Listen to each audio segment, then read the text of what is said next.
Olá, amiguinhos! Mais uma vez aqui, estamos nós aqui com mais uma aulinha do Excel.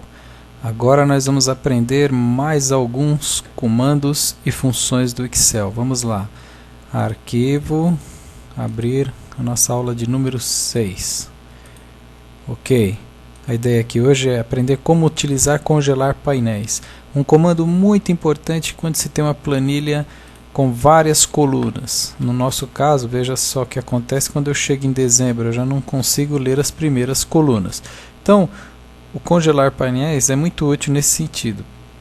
Posicione o cursor numa célula que antecede a coluna onde estão a descrição dos nossos itens. Então, coloque exatamente aqui, logo abaixo do mês, que é um dos títulos que nós temos. Então, os dois títulos de meses e os títulos das contas. Então coloca bem no alto assim, vai em janela, congelar painéis. Observe que formou um risco aqui como se fosse uma cruz, e a função disso daí é segurar as colunas e as linhas na posição que estão. Veja, eu ando e eu consigo ver dezembro, o valor referente a entradas, tá vendo? Fica fixado.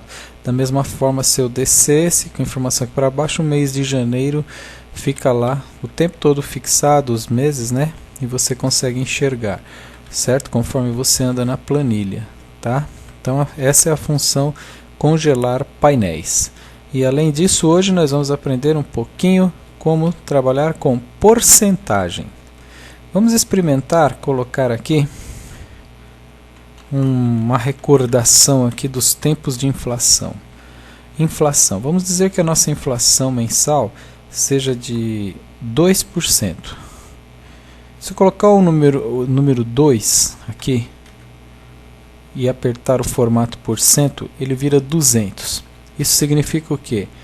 Que a forma certa de se digitar um índice percentualmente é da forma decimal, ou seja, 0,02. Aí sim você chega em 2%. Tá? Vamos dizer que esse número é igual todos os meses. Então estou arrastando ele, vai ser 2%, 2% todos os meses, a inflação. E vamos dizer que as nossas despesas de luz, água, fone e internet vão aumentar mensalmente conforme a inflação. Como é que você faz isso?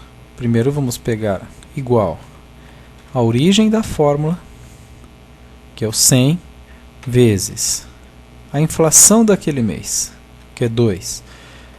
Que número que deu? Deu o valor que inflacionou. Falta o quê? Falta o valor principal. Então, você vai usar um comando agora de edição que está na tecla F2. Aperta a tecla F2 e ele abre as fórmulas para serem editadas. Agora você põe mais o próprio valor do mês passado, que é 100. Ou seja, uma inflação de 2%, o valor que era 100 virou 102. Copia essa fórmula para baixo, editar, copiar, editar, colar. Veja só. Agora eu tenho que ajustar aqui para ele buscar a inflação na linha 20. Ela andou para a linha 21. Vamos corrigir aqui. Todos, como ela anda em sincronizado, né? Ela desceu uma linha para tudo.